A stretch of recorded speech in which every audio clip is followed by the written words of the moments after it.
तो hello guys, बाकी अनमा episode 2 की शुरुआत में हम देखते हैं तोकुगावा बाकी से कहता है, बाकी ये पांचों क्रिमिनल्स जेल से भागते हुए टोक्यो आ रहे हैं। इसका मतलब तुम समझते हो ना। पर वही बाकी कहता है, मुझे लगता है वो टोक्यो इसलिए आ रहे हैं ताकि वो वापस जेल जाने से बच पाए। लेकिन उसकी ये बात सुनकर तोकुगावा उसे समझाता है, बाकी तुम गलत समझ रहे हो। वो पांचों यहाँ पे इसलिए आ रहे हैं ताकि वो हार का स्वाद चख पाए। इसका मतलब वो यहाँ पे लड़ने के लिए आ रहे हैं। तो तोकुगावा की ये बात सुन के बाकी समझ जाता है कि उनमें से एक क्रिमिनल मेरे साथ लड़ना चाहता है।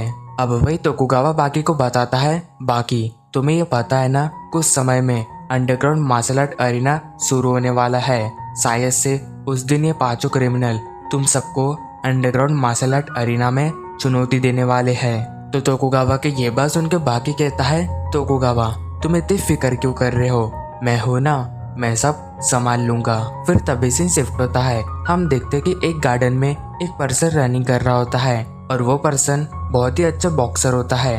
फिर तभी हम वहाँ पे डोएल को देखते हैं जो न्यूज़पेपर पढ़ रहा होता है। लेकिन तभी डोएल उस पर्सन के ऊपर न्यूज़पेपर फेंक देता है जिससे कि उस पर्सन का चेहरा आधा कट जाता है। तो अब डोएल उस पर्सन के पास जाने लगता है। तो वही वो पर्सन डोएल से कहता है, ओए तूने मेरे ऊपर वो न्यूज़पेपर क्यों फेंका। पर डोएल कुछ भी जवाब नहीं देता। तो ये देख के वो पर्सन बहुत ही गुस्सा होता है जिस वजह से वो डोएल का कॉलर पकड़ लेता है। मगर तभी हम देखते हैं कि उस पर्सन का हाथ कट जाता है क्योंकि डोएल ने अपने कॉलर के अंदर ब्लेड्स को छुपा के रखा होता है। फिर तभी डोएल अपनी एल्बो से उस पर्सन के ऊपर अटैक करता है और हम देखते हैं कि उसकी एल्बो के अंदर और एक ब्लेड होता है जिस वजह से उस पर्सन का गला कट जाता है और वो वहीं पे गिर जाता है। फिर डोएल उससे कहता है, मैं हार का स्वाद चखना चाहता हूँ। तो अब सीन शिफ्ट होता है। हम देखते कि एक पर्सन अपने चाकू की स्किल्स दिखा रहा होता है और उसके सामने वही लड़के होते हैं जिन्हें बाकी ने गरम दिया होता है। तो फिर हम दूसरे पर्सन को देखते हैं जो कि एक हथियार को यूज कर रहा होता है और वो हथियार सच में बहुत ही ज्यादा खतरनाक होता है क्योंकि वो एक ही झटके में उस कैन को काट देता है। और ये देख के वो तीनों लड़के बहुत ही ज्यादा हैरान हो जाते हैं। फिर वो आदमी उन तीनों से कहता है, तो चलो बताओ मुझे किसको मारना है, मैं अभी पूरा तैयार हूँ। तो अब इसके बाद हम तीसरे पर्सन को देखते हैं जो कि एक खंजर को यूज कर रहा होता है और वो उन तीनों से कहता है, तो तुम लोग चाहते हो कि मैं उस लड़के को खत्म कर दूं, तो ठीक है, तुम उस लड़के को इस पार्क के अंदर लेके आओ, आगे का फिर मैं संभाल लूंगा। तो अब इसके बाद हम उस लड़के को बाकी के पास देखते हैं। वो बाकी से कहता है, बाकी मैं तुम्हारे साथ लड़ना चाहता हूँ, तो तुम शाम को उस पार्क में आ सकते हो क्या। तो उस मोटे की ये बात सुन के बाकी लड़ाई के लिए मान जाता है। फिर तभी हम देखते हैं कि उसके हाथ में जो प्लास्टर होता है बाकी उसे पूरी ताकत लगा के तोड़ देता है और ये देख के वो लड़का बहुत ही ज्यादा डर जाता है।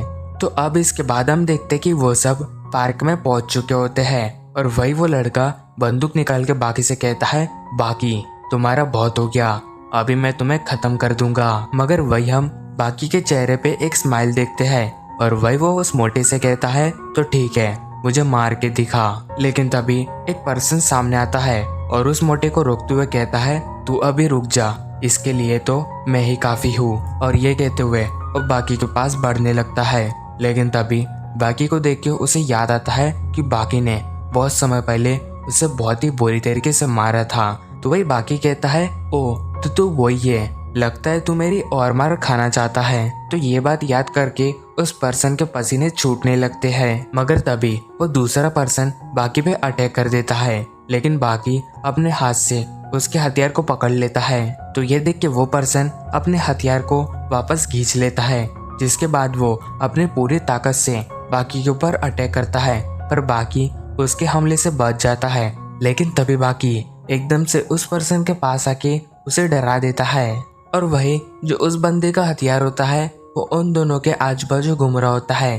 पर तभी बाकी बीच में उंगली डाल देता है जिससे कि वो हथियार उसी पर्सन के मुंह में लगता है जिससे कि वो वहीं पे दर्द के मारे बैठ जाता है। अब इसके बाद जो तीसरा पर्सन होता है वो बाकी पे अटैक कर देता है पर बाकी उसके पेट पे अपनी कोहनी मार के उसे रोक देता है जिसे देख के वो पर्सन अपने चाकू को बाहर निकाल लेता है और बाकी को अपनी टेक्निक दिखाने लगता है। लेकिन तभी उसके हाथ से उसका चाकू गायब हो जाता है और एकदम से बाकी ये काम उसका चाकू से आदमी ने उसके सामने आ जाता है। जब उन्हें फोटो से दिखाया वो पर्सन उन्होंने बताया बहुत ही ज्यादा हैरान हो जाता है। तो अब इसके बाद बाकी उस मोटे के पास जाने लगता है और उससे कहता है अभी सब तो खत्म हो गए, तो अभी तेरी बारी है। जो सुन के वो मोटा अपनी बंदूक को निकाल लेता है, पर तभी हम उसके पीछे एक पर्सन को देखते हैं। मगर तभी सीन शिफ्ट होता है और हम एक पुलिस स्टेशन को देखते हैं जहाँ पे एक पुलिस ऑफिसर सबको बता रहा होता है ये पांचों क्रिमिनल्स बहुत ही बड़ी जेल से भागते हुए